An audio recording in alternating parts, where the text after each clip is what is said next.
In order to see more structural properties of valuation ring, like their principal ideal domain and every element can be represented uniquely in this form, as I mentioned in the previous video, we need to use a lemma that basically says when we have a sequence of elements that satisfies this property, then the extension degree of f over k of x bounded below the length of the sequence, and this is also finite because this is transcendental element over k.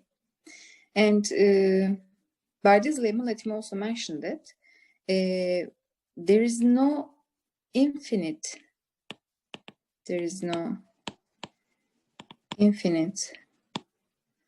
length of sequence or infinitely many elements in P with this property, because in this case this extension degree is going to be infinite, but this contradicts to the finiteness of this extension degree. And with these observations,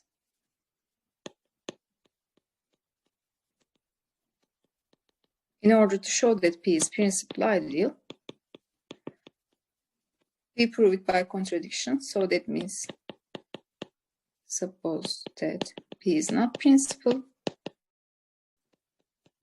and this assumption allows us to consider an element in P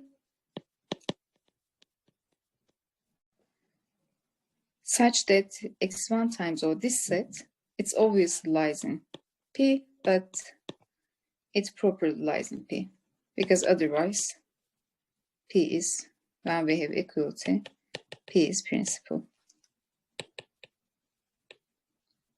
But at the moment we want to continue with this case, and this proper inclusion allows us to consider another element in the difference of P and x1 O. That means x2 is not in x1 O, and multiplying by x1 inverse, we see that this product is not in O.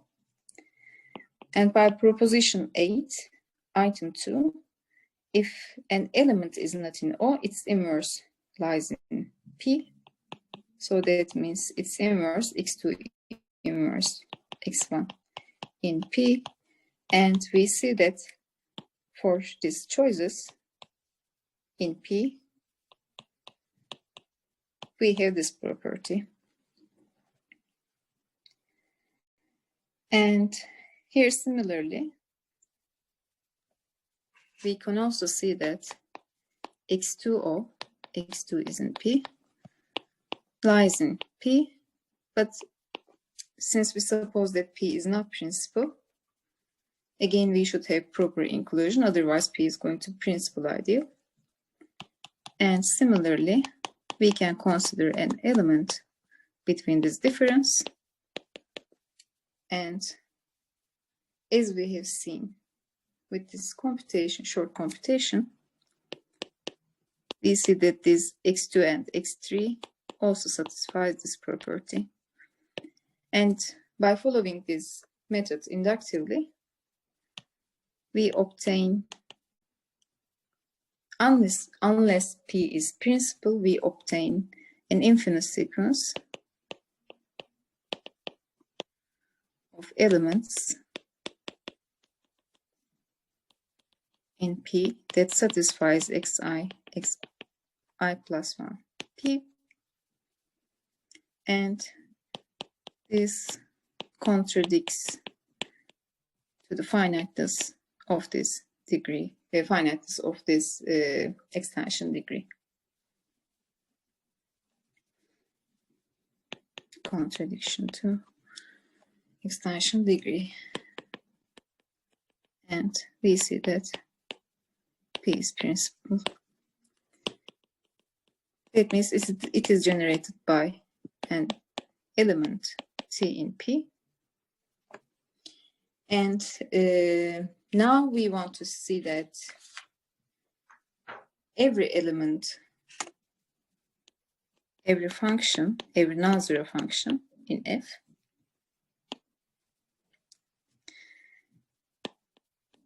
for every non-zero function Z in F, we have unique representation in terms of the generator of P.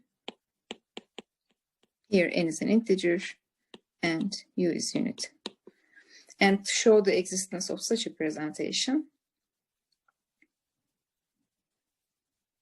first we suppose that by the definition of a valuation ring for Z in F, we know that Z or its inverse in O, and without loss of generality, we may suppose that Z in O, otherwise you may continue the same procedure for Z inverse. And if Z is unit, we can write Z as T to the 0 times Z, and we see that such a representation exists for units.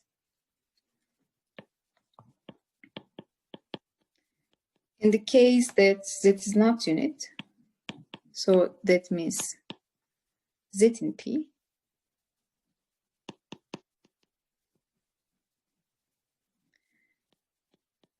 we can suppose that Z lies in T to the M O for an integer M which is greater or equal to 0, greater than or equal to 1.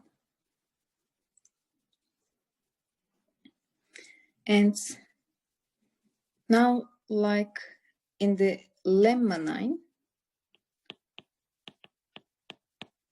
we will consider a sequence of length M,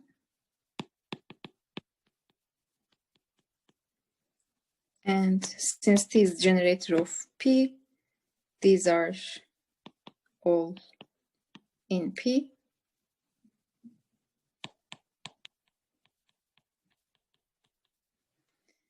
And here also note that this sequence satisfies this property, because since we choose Z in T to the M, we can write Z as T to the M times R in O,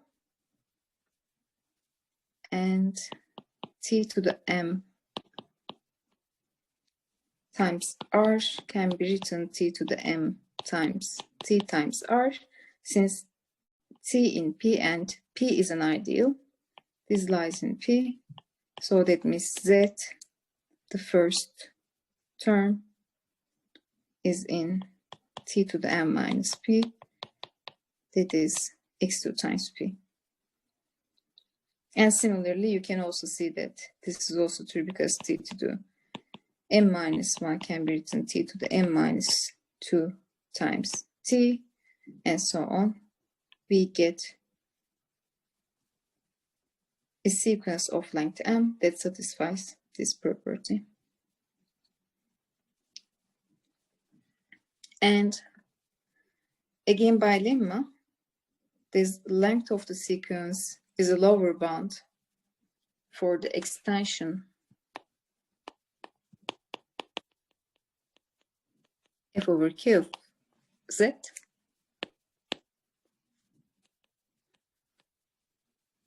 By lemma 9, we say that there exists a largest M such that Z in T to the M O, but not in T to the M plus 1 O.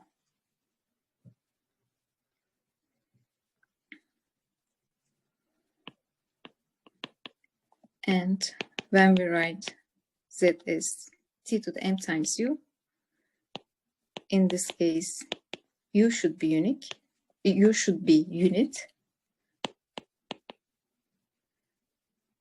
because otherwise, if U in P can write U as T times R with R in O, hence T to the M times TR, T to the M times R lies in T to the M plus 1 O. But this contradicts to the maximality of M we consider here. Contradicts to maximality of M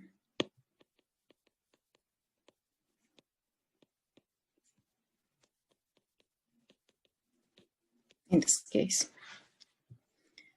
And this shows us the existence of such a presentation for any function z in F.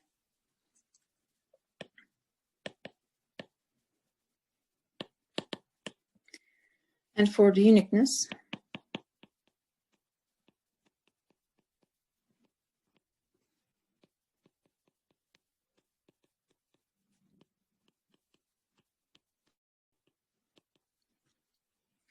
suppose that if we have two different presentation, in the case when n equal to m, obviously we get u1 equal to u2 and we see the uniqueness.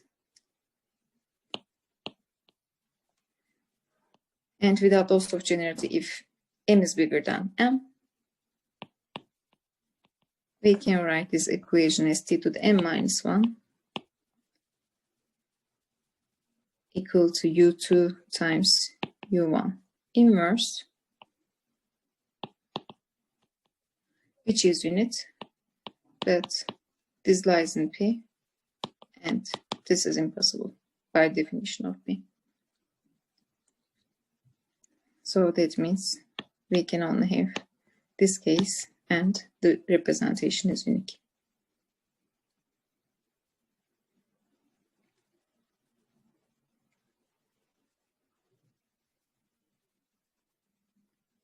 And finally, in order to prove that evaluation ring is principal ideal domain, it will be enough to show that every non-zero ideal, non-trivial ideal I in O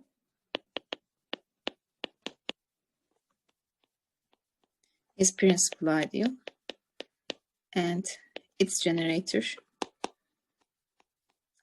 is determined by the generator of the maximal ideal. So T is in the previous item.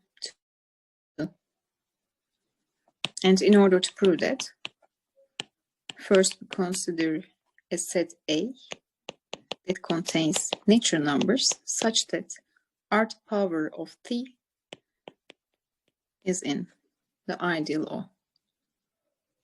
And since we consider a non-zero ideal, that means we may consider a non-zero element in I.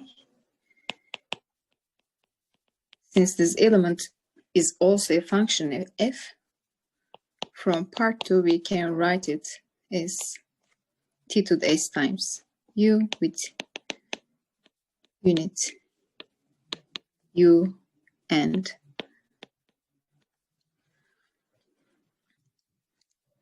with non-zero integer S. So there exists S and U such that X can be written T to the S times U, and multiplying by U inverse, we see that T to the S X times U inverse is indeed an element in I, because X in I, this is unit and I is an ideal. So since there exists such an integer, we see that this set in this non-empty.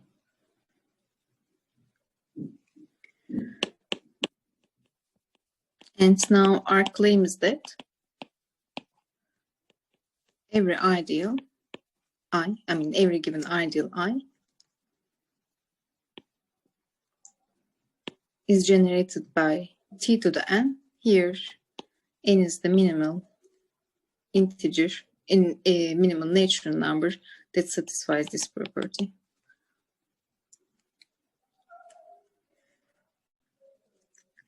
And in order to see this equality, first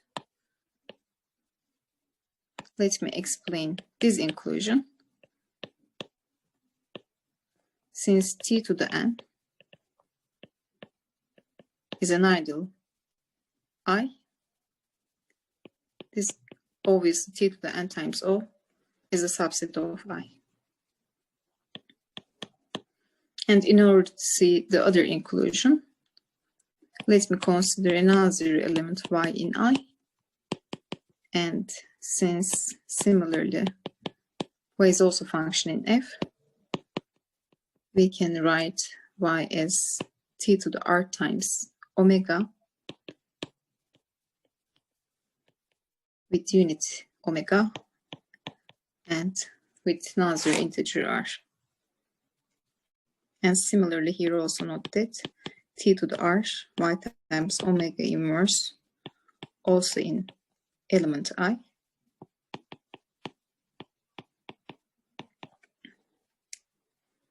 And this forces that n is bigger than or equal to n because n is the minimal element such that t to the n.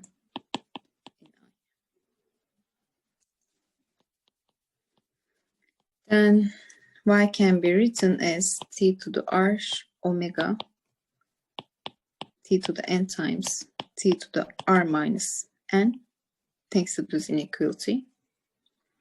And we see that y is indeed an element t to the n times O.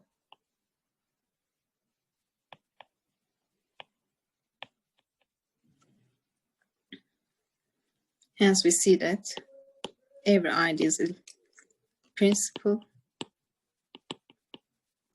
and O is the principal ideal domain.